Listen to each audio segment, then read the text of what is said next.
잠시 저희 교회 이렇게 그래도 1년 한 3개월 동안 어떻게 사역을 했는지 영상으로 잠깐 만들었거든요. 한번 보고 말씀을 같이 나누도록 하겠습니다.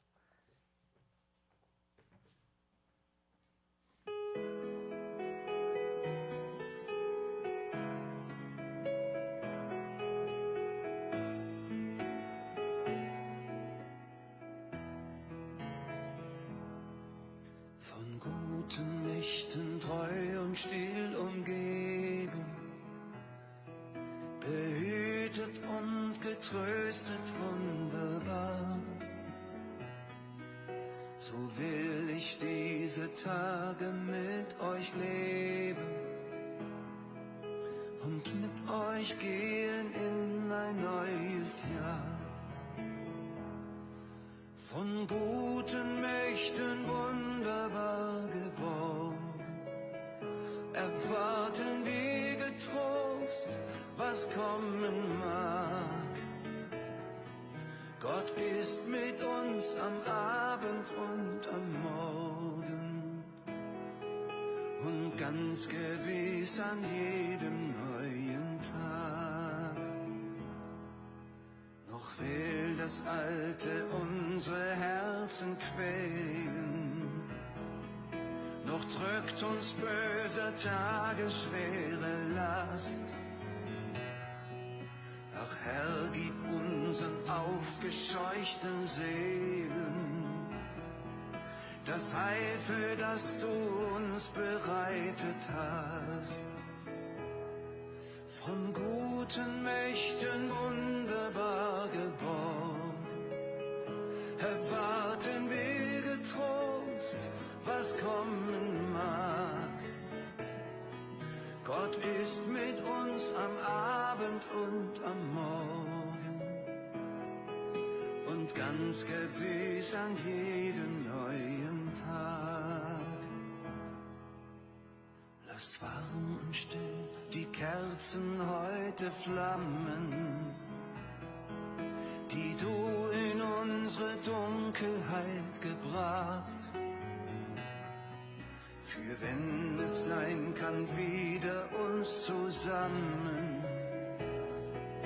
Wir wissen es, dein Licht scheint in der Nacht. Von guten Mächten wunderbar geborgen, erwarten wir getrost, was kommen mag.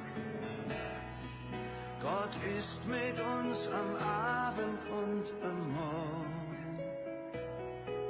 und ganz gewiss an jedem neuen Tag.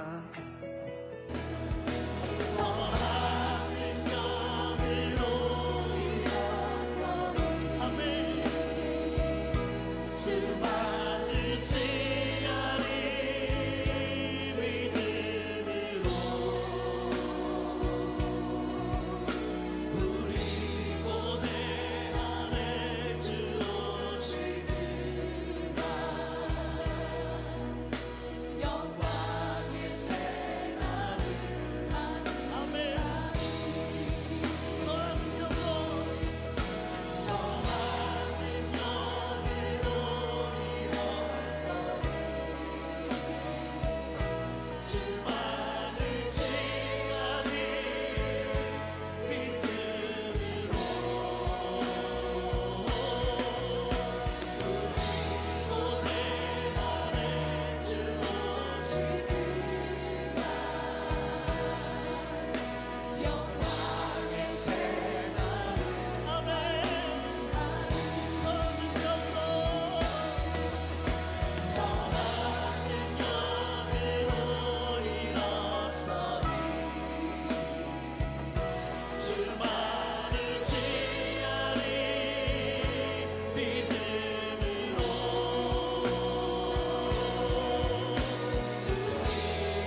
우리 학교 성도님들 너무 반갑고 주님의 이름으로 사랑합니다.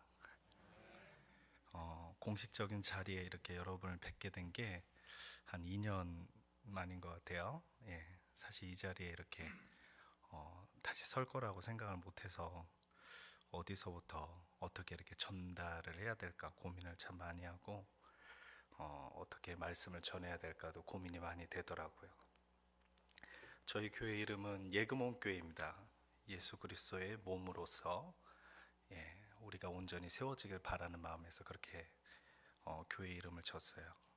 근데 이제 많은 분들이 자꾸만 에그몽하고 예금몽 이렇게 알고 있어서 제가 전도 나갈 때마다 이렇게 꼭 이렇게 수정을 해드립니다. 저희 교회는 예금몽 교회고 도서관과 교회 사역을 이렇게 같이 하는데 사실 80% 이상이 지금의 집중은 도서관 쪽으로 이렇게 많이 하고 있어요. 여러 가지 이유 때문에 그렇기도 한데 그리고 20%는 교회 사역 쪽으로 집중을 하고 있습니다. 월요일부터 토요일까지는 이제 도서관 사역이 집중적이고요. 그다음에 주일하고 그다음에 이제 수요 예배 또 새벽 예배 교우들은 안 나오지만 저는 훈련을 늘 해야 되기 때문에 그렇게 하고 있습니다. 많은 분들이 특히 저희 아버지가 유일하게 이제 처음에는 교우로 계셨기 때문에 왜 도서관 사역이냐를 늘 많이 물어요. 도서관을 사역을 하면 전도가 많이 되느냐, 도서관 사역을 하면 경제적인 안정이 오느냐, 뭐 여러 가지 물어요.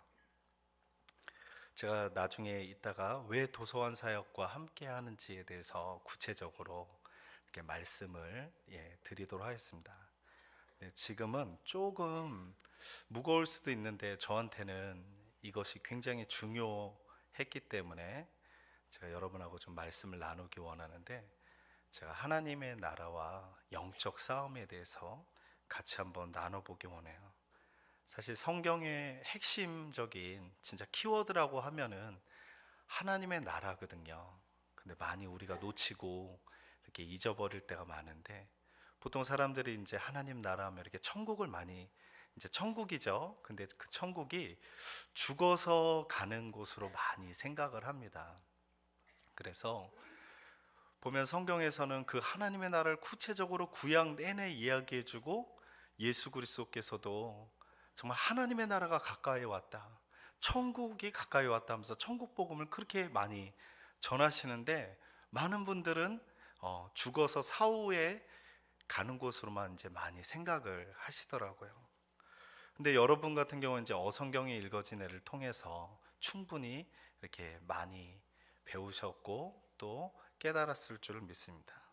정말 구약 내내 보면 아브라함이라는 한 사람을 택해서 그 사람을 통해서 정말 하나님과 멀어졌던, 아담의 죄로 인해서 멀어졌던 하나님의 백성들을 구하기 위해서 아브라함을 통해서 이스라엘을 세우잖아요. 그리고 그 이스라엘을 출애굽시키면서 하나님께서 제사장의 나라로 세우겠다. 그 말은 믿지 않는 백성들과 정말 하나님과의 관계에서 이 이스라엘을 통해서 열방을 구원하겠다는 하나님의 뜻이잖아요. 근데 이스라엘 백성들이 그 뜻을 온전히 준행하지 못하고 도리어 타락하고 무너지게 되는 것을 보죠. 그러면서 그들이 정말 제사장으로서의 온전한 역할들을 감당하지 못했던 것을 보게 됩니다. 그래서 하나님께서 그들에게 어려움도 주고 이방 민족에게 또 포로로 잡혀가기도 하고 많은 정말 훈련을 시켰지만 그들이 이렇게 변화되어서 그들의 하나님이 그 민족을 붙잡고 계신 이유들을 온전히 깨닫지 못하게 됐던 것을 우리가 성경을 통해서 쭉 보게 됩니다. 그러면서 이스라엘 백성들이 엄청난 박해를 받게 되죠.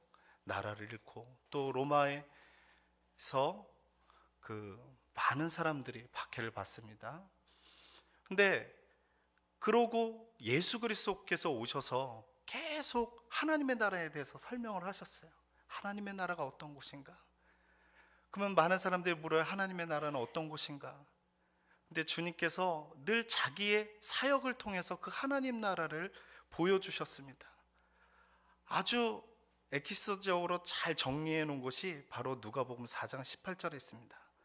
주의 성령이 내게 임하셨으니 이는 가난한 자에게 복음을 전하게 하시려고 내게 기름을 부으시고 나를 보내사 포로된 자에게 자유를, 눈먼 자에게 다시 보게 함을 전파하며 눌린 자를 자유롭게 하고 주의 은혜를 전파하게 하려 하심이라.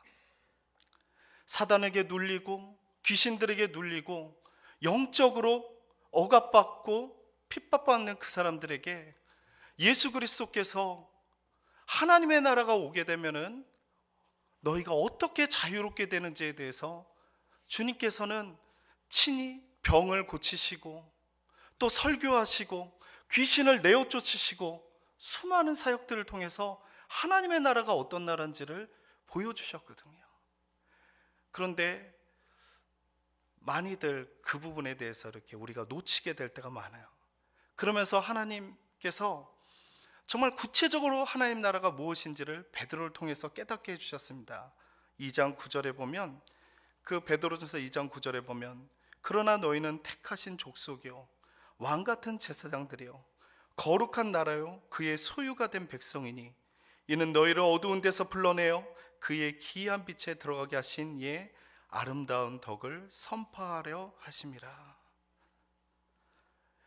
하나님의 나라가 예수 그리스도를 통해서 우리에게 임할 때 그 하나님의 나라가 임하는 것에 대해서 강하게 거부하는 그 어둠의 세력이 있습니다. 그것이 바로 사단의 세력이고요. 바울은 우리에게 그 사단의 세력과 영적 싸움에서 우리가 어떠한 태도를 가지고 있어야 되는지를 오늘 말씀을 통해서 우리에게 말씀해 주는 것입니다. 12절에 제가 한번 읽어보겠습니다. 우리의 씨름은 혈과 육을 상대하는 것이 아니요 통치자들과 권세들과 이 어둠의 세상 주관자들과 하늘에 있는 악의 영들을 상대함이라. 영적 싸움들 태초부터 아담이 범죄할 때부터 시작됐고 무수히 그 영적 싸움들은 진행되고 있습니다.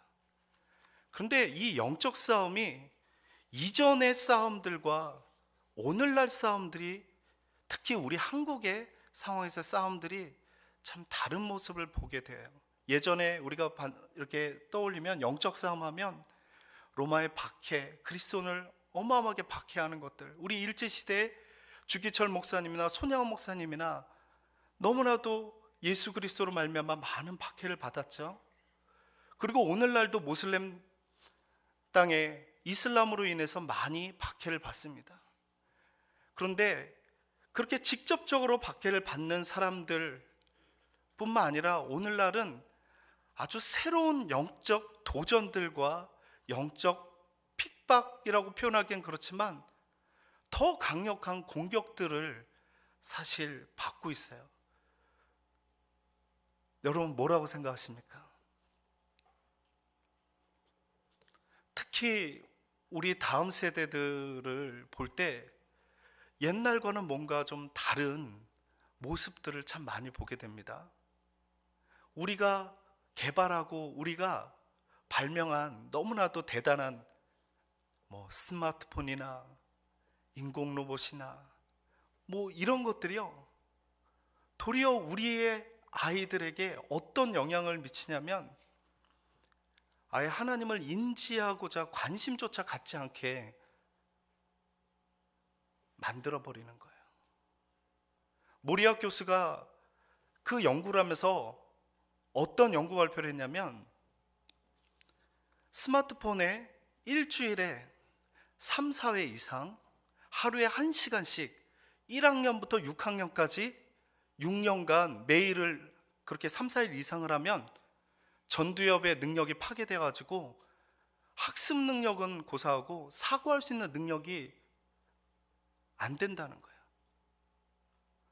그래서 우리가 중고등부를 이렇게 사역을 하다 보면 우리는 그냥 단지 사춘기여서 그렇다라고 하지만 그 증상하고는 너무나도 다르게 아이들이 어떤 대화를 해나갈 수 있는 능력들이 현저하게 떨어지는 것을 보게 되어요. 뭐 물어보자, 뭐 생각해보자. 우리 특히 교회에서는 나눔하잖아요.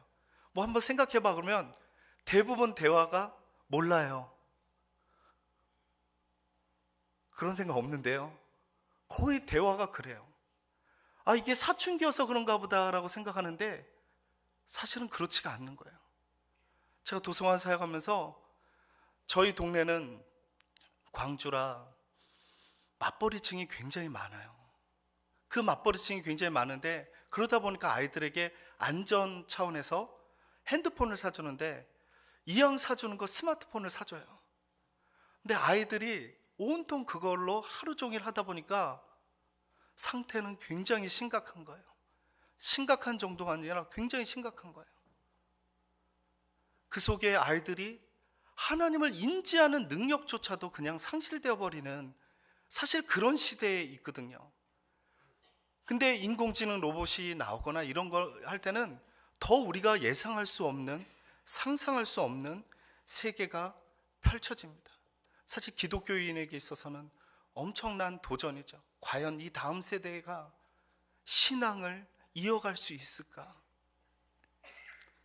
사실 제가 사역을 그 방향으로 맞춘 데에는 이런 영향들이 참 많이 있었습니다.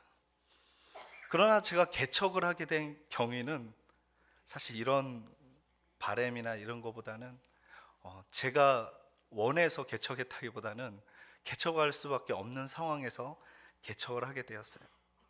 제가 이제 대안교회에서 동산교회로 사역지를 옮겼을 때 그 교회에서 이제 6개월밖에 안 됐는데 이제 담임 목사님과 당회 마찰이 있었어요.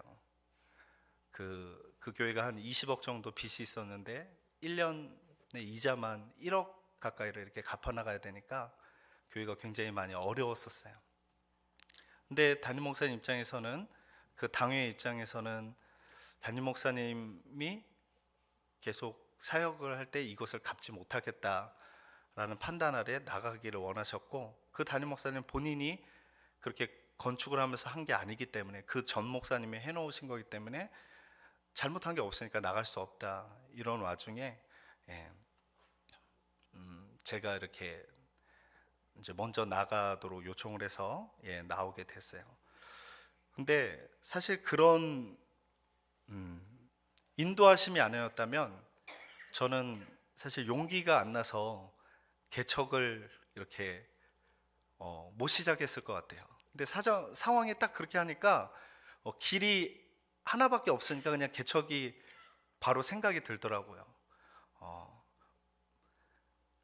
그러면서 이제 개척을 시작하는데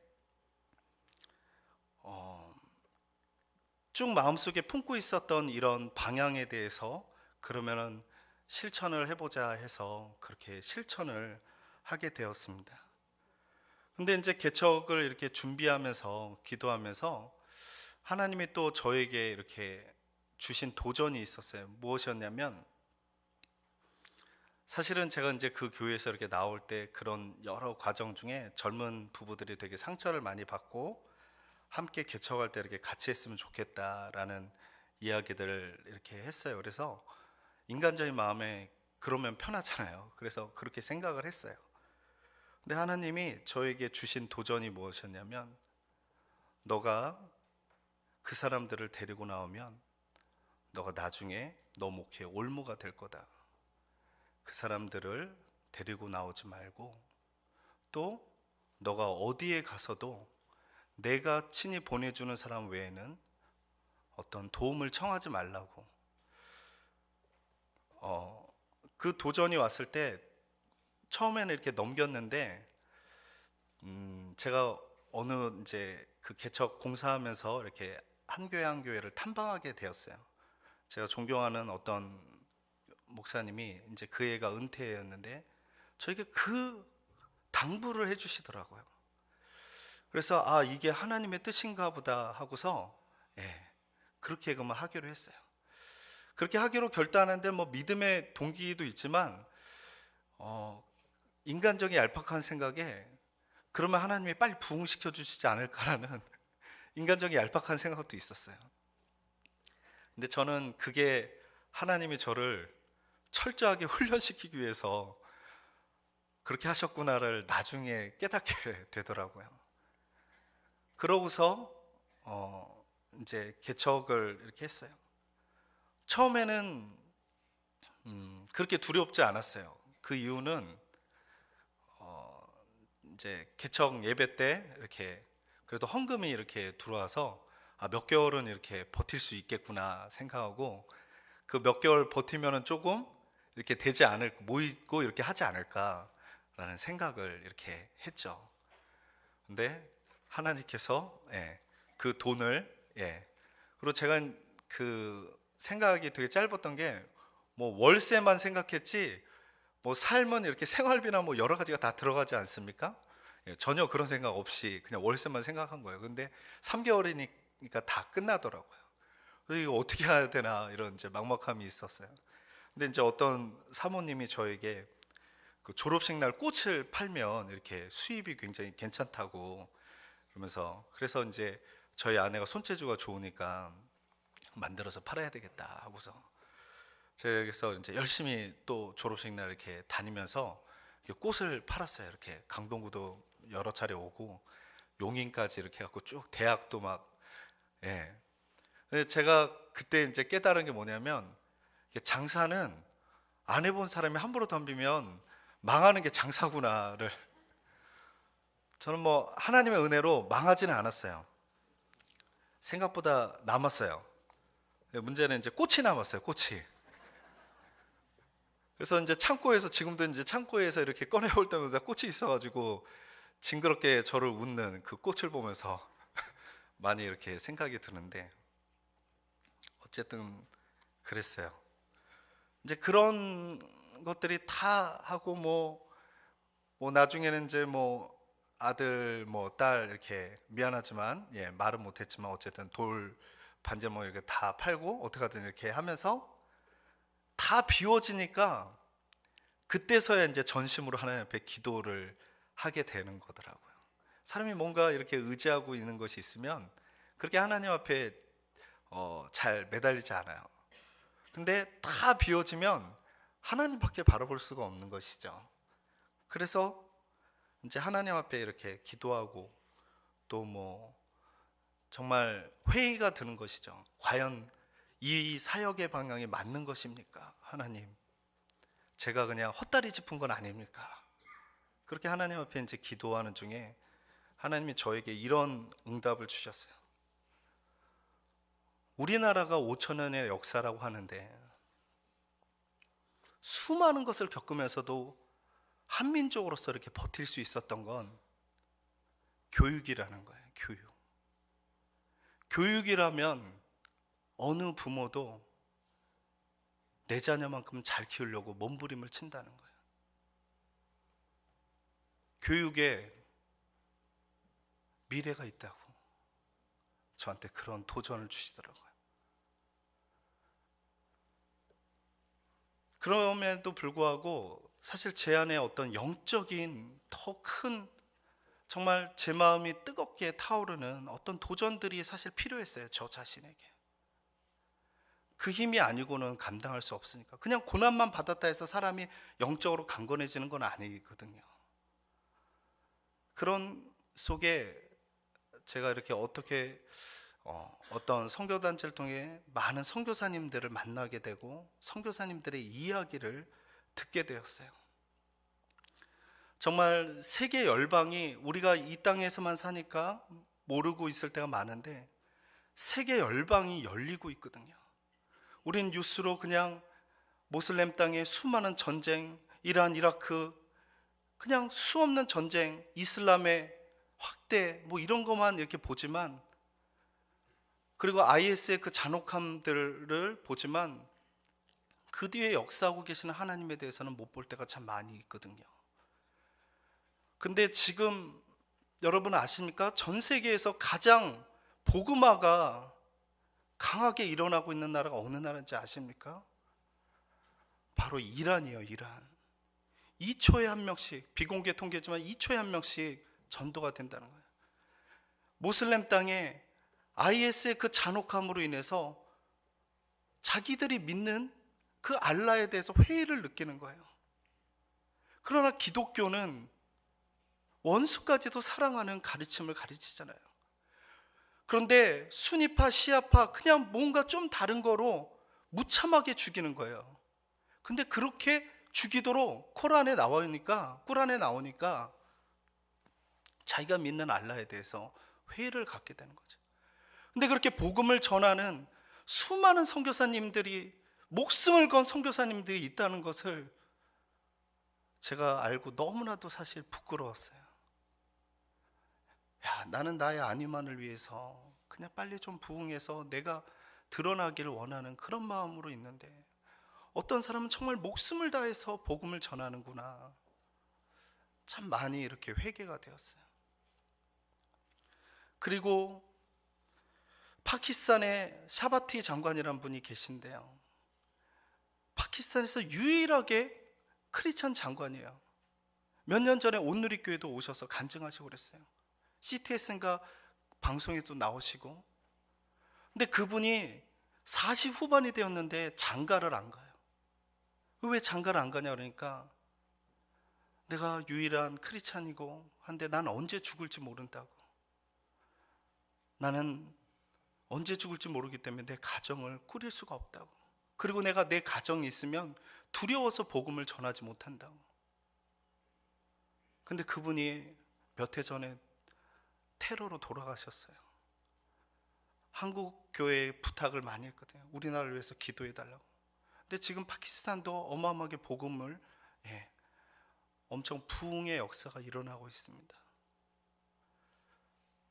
그런데 그런 선교사님들, 또 현지 목사님들의 이야기를 들으면서 제 자신에 대해서 참 많이 부끄러워지더라고요.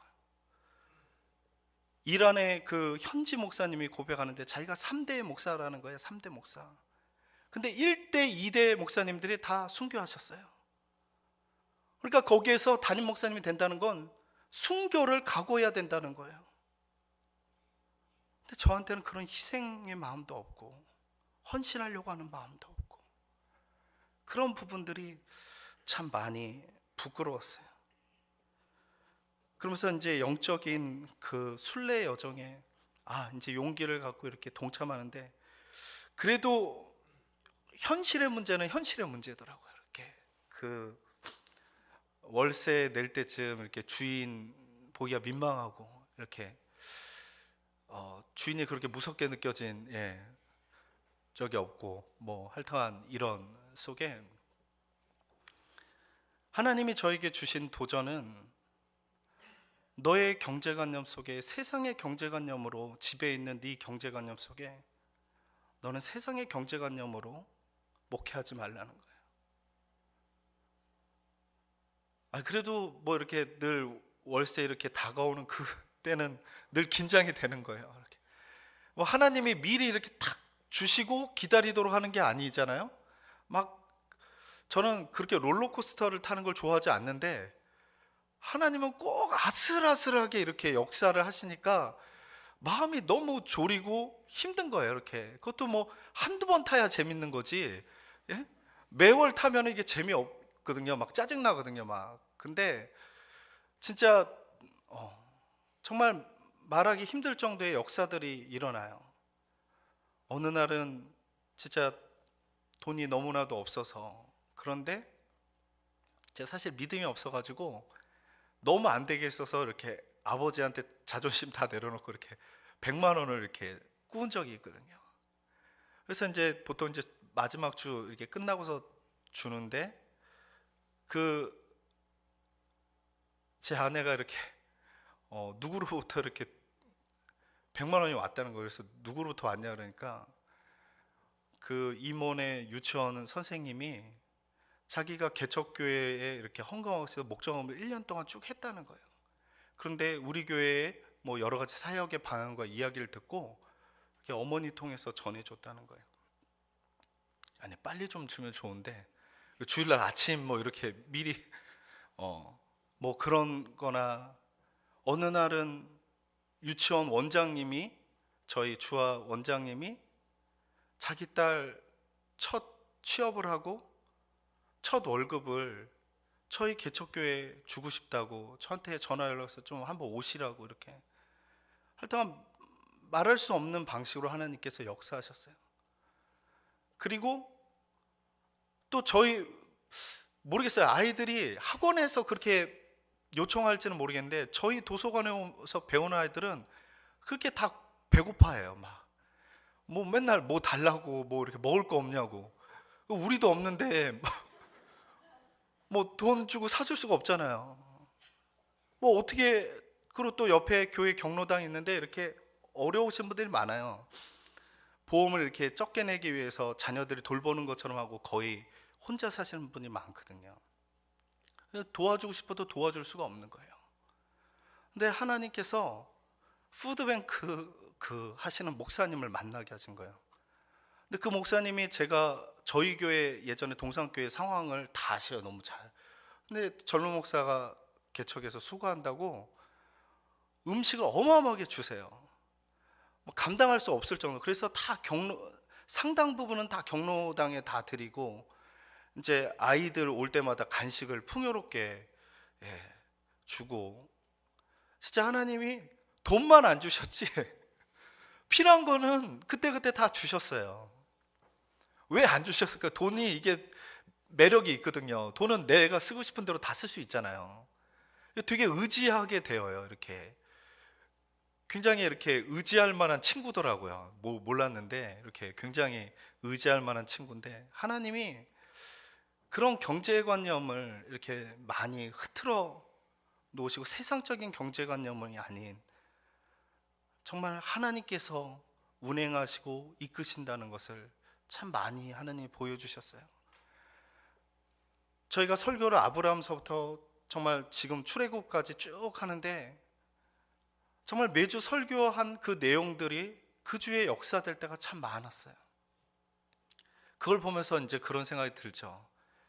그 가나안 땅까지 들어가려면 아무래도 설교 한 3년은 더 해야 될 것 같은데 3년은 더 수고를 해야 되겠다 뭐 이런 생각이 들 정도로. 그러나 하나님이 그 시간들을 통해서 저에게 무엇을 바꿔주셨냐면 진짜 성경이 살아서 역사하는 하나님의 말씀이라는 것을 제가 신학도 배우고 많이 성경 공부해서 알죠. 그러나 하는 행동을 보면 믿음 없는 행동으로 결정을 하는데요. 우리가 머릿속에 알고 있는 것으로 내가 믿음이 있다고 생각하는 게 얼마나 오산인지요. 결정하는 것을 보면 알 수 있거든요. 근데 저는 믿음으로서 결정하지 못했어요. 늘 보면 인간적인 생각으로 결정하는 것이죠. 그것은 아직 믿음이 없는 것입니다. 그런 저의 모습들이 참 많이 보게 되었습니다. 머리와 행동이, 믿음과 행동이 따로 노는 그런 훈련 속에 하나님께서 참 많은 은혜들을 베풀어 주셨어요. 저희가 이제 낙심하고 이렇게 있을 때 그 이제 저희 딸 그 원장님이 저희 교회를 한번 찾아오셨어요. 근데 오셔서 정말 눈물을 흘리면서 진심으로 기도해 주시더라고요. 그러면서 그분이 하시는 말이 자기 아버지가 개척교회 목사님이셨다는 거예요. 근데 그분이 이제 저희가 이런 프로그램들에 대해서 이렇게 이제 어린이집하고 연계해서 프로그램 하면 이런 거 하면 좋겠다 이렇게 얘기했는데 너무 좋아하시고 그분이 거기 광주에 있는 자기 함께 모이는 원장님들 모임에서 이 얘기를 한 거예요. 그러니까 4개 그 어린이집이 저희 도서관에 이제 연락이 오는 거예요. 그 프로그램에 같이 했으면 좋겠다. 그래서 저희가 일주일에 수목금을 어린이집이 매주 와요. 어떤 어린이집은 200명의 어린이집이 있고 어떤 어린이집은 60명의 어린이집이 있고 그렇게 하는데 정말 하나님이 제가 막 구하려고 해서 구하는 게 아니라 하나님이 이렇게 도와주시는 역사들이 많이 있었어요. 애당초에 하나님이 처음에 그랬잖아요. 너가 가서 도와달라고 하지 말고 요청하지 말고 내가 너에게 보내주는 사람으로 하라고. 그래서 하나님께서 그렇게 연결해 주셨어요. 근데 저희가 이제 자원봉사 차원에서 하고 나름대로 프로그램을 계속 개발해서 이렇게 하고 하니까 거기 이제 선생님들이 처음에는 여기까지 오는데 귀찮고 막 그러는데 프로그램을 잘 하고 좋아하니까 그 어린이집에서 내년에도 계속 같이 하길 원하고, 또 이 어린이집이 각 어머니들에게 그렇게 이렇게 홍보를 해주시더라고요. 근데 이제 이렇게 예금홈으로 홍보해야 되는데 예금홈으로 자꾸만 홍보하시고 그래가지고 그래서 이렇게 소개해서 내 아이가 너무 좋다고 하는데 거기가 어디냐고 해서 이렇게 오시기도 하고, 그러면서 이제 저희가 12월 달부터 이제 계획하고 있는 것이 공동육아입니다. 저희가 이제 쭉 사역을 하면서 공부방이나 여러 가지 좋은 뭐 국가적인 혜택을 받는 여러 좋은 게 있지만, 뭐 방과후 학교나 있지만 대부분은 부모님들이 이렇게 보내놓고 부모님 절대 안 찾아보거든요.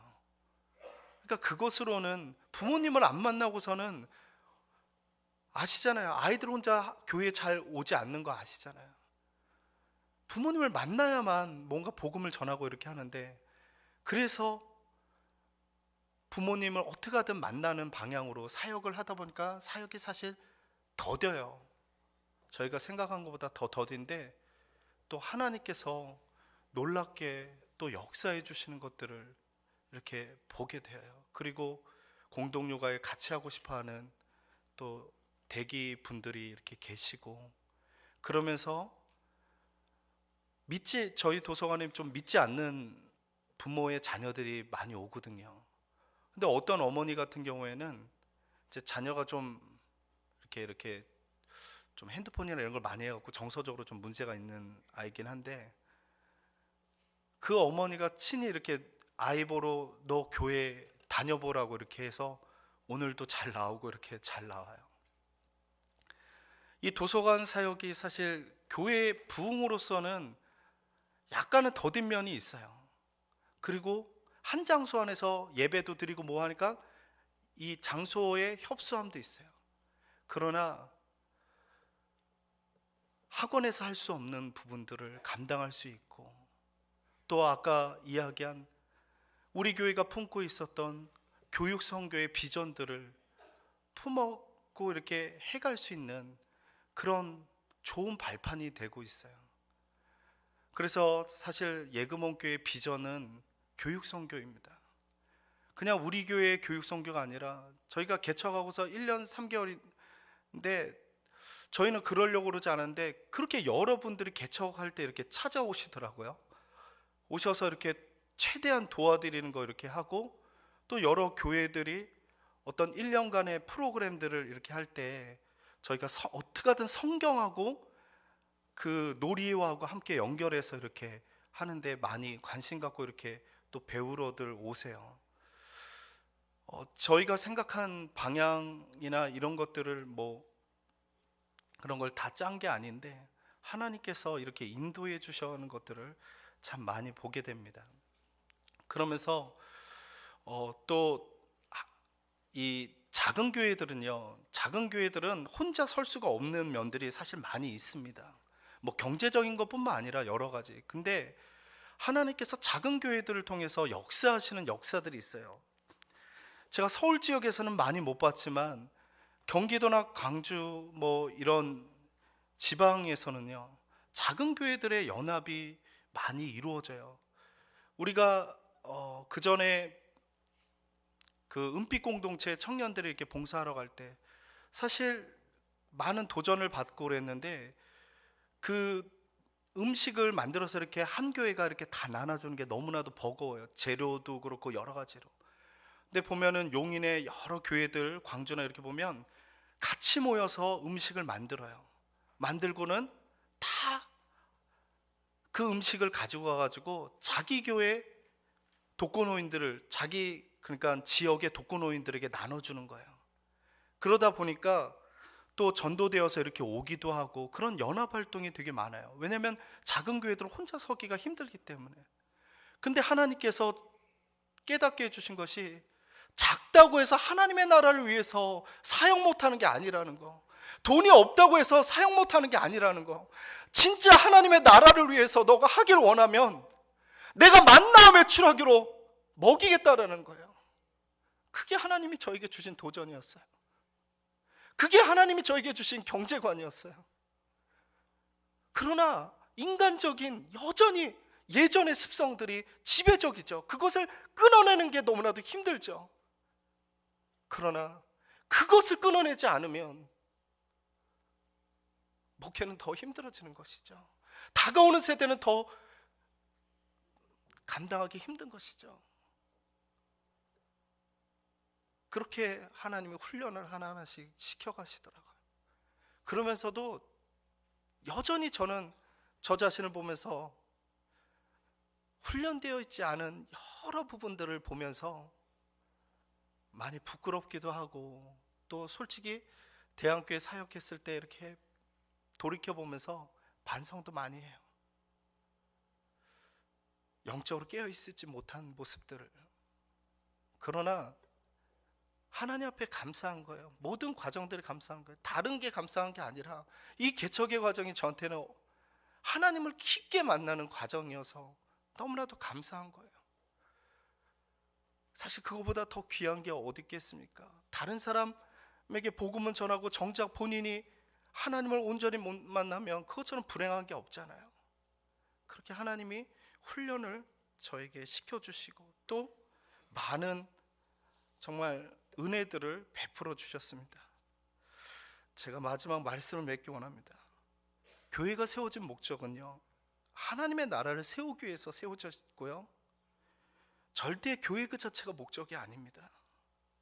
그러나 이 땅에는 하나님의 나라가 하나님의 뜻이 이루어지도록 하는데 강력한 사단의 영적 공격이 있어요. 개개인만이 아니라 세계 열방으로는 모슬렘, 우리나라에도 10만이 들어와 있거든요. 그 사람들 다 종교 지도자들, 얼마 전에 공장에서 잡혔잖아요. IS에 굉장히 높은 사람이. 그뿐만 아니라 이 다음 세대들에게는요, 하나님을 인식하는 능력을 아예 상실시켜버리는 수많은 우리가 만들어낸 과학 문명들이 도리어 우리를 영적으로 죽여버리고 있어요. 우리가 영적으로 깨어서 진짜 이 사단의 문화에 대해서 인식하고 바르게 서야 되거든요. 우리는 세상의 경제관 속에서 살아갑니다. 원래 크리스찬들은요, 성경의 경제관으로 살아가는 것이거든요.